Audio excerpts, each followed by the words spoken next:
बौद्ध साहब आपने बुद्धिज्म अडॉप्ट कर रखा है। सबसे पहले तो हम आपसे ये जानेंगे बुद्धिज्म है क्या? अभी देखने में आ रहा है, मैं आपको एक फोटो दिखा देता हूँ। और यह जो फोटो आप देख रहे हैं यह शादी का फोटो है। आप देखेंगे दूल्हा और दुल्हन जो है वह संविधान को और बाबा साहब को अपने अनुयायी मानते हुए उन्होंने कसम ली, और इसके बाद कोई फेरे वगैरह जैसी जो रस्म होती है वह नहीं हुई। क्या संविधान को साक्षी मानकर शादी करने से शादियां सफल होती हैं, जबकि वो जो पंडित जी होते हैं वो ये बोलते हैं कि जब तक आपके 36 गुण नहीं मिलेंगे या 24 गुण नहीं मिलेंगे तो उसके बिना शादी सही नहीं होगी। और इसमें बहुत सारे वो कुंडलियां देखकर बताते हैं कौन सा दोष है, और अगर सही विधि विधान से शादी ना होने की वजह भी बताते हैं कि अगर सही से आपने शादी नहीं की या पंडित जी को नहीं बुलाया तो वह शादी सक्सेस नहीं होगी। यानी शादियां जो आप कहते हो कि भी जो ना उनकी इतने राशियां, इतने विचार, इतने गुण मिलाकर शादी की जाती है, तो जी। बहुत ज्यादा मैं नाम नहीं लेना चाहूंगा। क्या उनकी शादियां सफल हुई? क्या पुलवामा में घटना घटी? अभी रेल जी। दुर्घटना, इतनी बड़ी दुर्घटना घटी, इस देश के जो पतरा देखने वाले लोग थे, जन्मपत्री देखने वाले लोग, क्यों नहीं पहले आगाह कर दिया?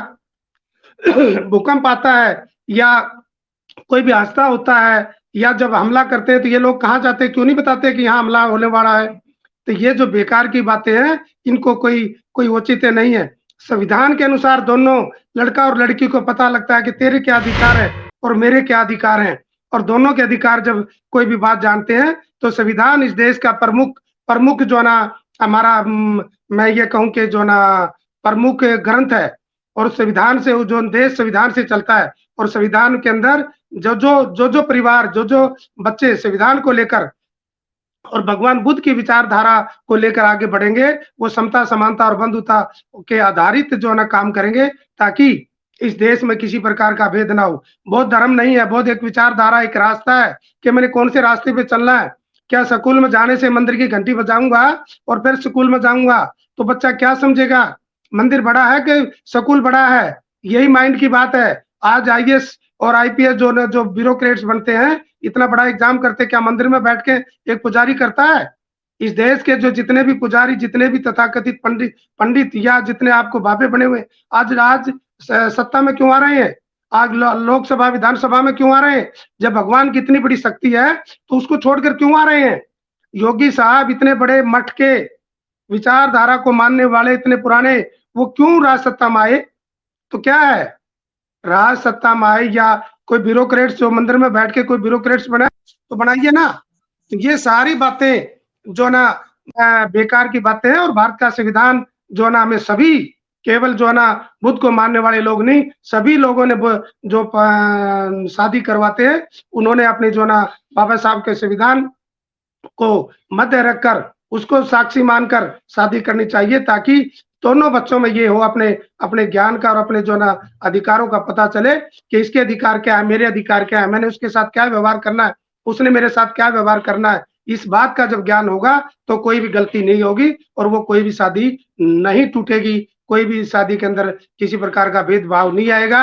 आज पतरा देखने वाले लोगों की जो अनेकों अनेकों हजारों हजारों शादियां टूटती हैं और टूटी हैं, इसलिए हमें अपने संविधान को लेकर ही हमने शादी करनी चाहिए। मैंने अपने बच्चों की शादी जो करी है वो भगवान बुद्ध के रास्ते पर चलकर संविधान को माध्यम रखकर शादियां की हैं, और हम इसके लिए हमने हजारों शादियां और करी। हम कहेंगे इस देश के लोगों को आपके चैनल के माध्यम से कि हमने बुद्ध की विचारधारा मानते हुए और संविधान को जो है ना मध्य रखते हुए हमें आगे बढ़ सकते हैं।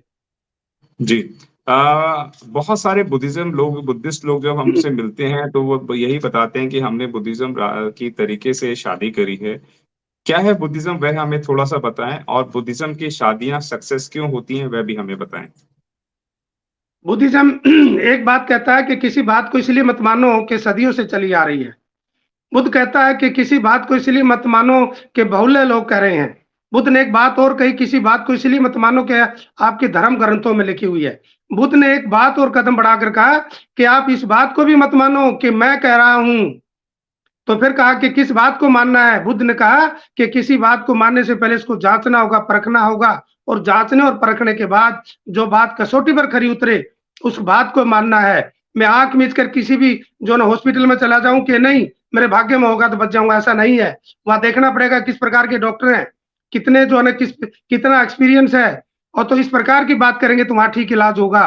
तो इसलिए आंख मीच कर जो ना काम करेंगे कुछ नहीं होगा। और बुद्ध की विचारधारा जो परिवार मानता है वो साइंटिफिक है, वो तर्क पर आधारित है, वो बेकार की बातों को नहीं मानेगा, वो भाग्य और भगवान पर ज्यादा विश्वास करने वाला नहीं है, वो अपने कर्म पर विश्वास करने वाला है। भगवान बुद्ध ने कहा अतः दीपक भव, अपना दीपक स्वयं बनो, अपना दीपक खुद इंसान ने खुद बनना होगा, अपने दुखों का निवारण खुद करना होगा। तो इसलिए मैं ये जो बेकार की बातें हैं उनमें कोई भी वो नहीं है। इसलिए बुद्ध ने कहा है कि कर्म में कर्म जैसा आप कर्म प्रधान का मतलब है काम का प्रधान है। जो जितनी मेहनत करेगा, जो जिस अच्छी फील्ड में काम मेहनत करेगा और वो जो तो वो परिवार वो आगे निकलेगा। और यही तरीका है बुद्ध जिस परिवार ने जिस देश ने बुद्ध को अपनाया, आज कम से कम 60-70 देशों में जो भारत का दम था, 60-70 देशों ने बुद्ध के दम को अपनाया है। आज वो 29 पर शिखर पे हैं। भारत के देश के यहाँ के मुखिया प्रधानमंत्री क्या कहते हैं, मैं जो है युद्ध नहीं, मुझे बुद्ध चाहिए, मैं युद्ध की धरती से आया हूँ। तो इस प्रकार का जो है ना स्वाभिमान हमारे बुद्ध पैदा करते हैं। बुद्ध की कहीं भी कोई भी विचारधारा को आज तक जो है ना कहीं भी जो है ना उसको मैं ये कहता हूँ कि फेल नहीं हुई है।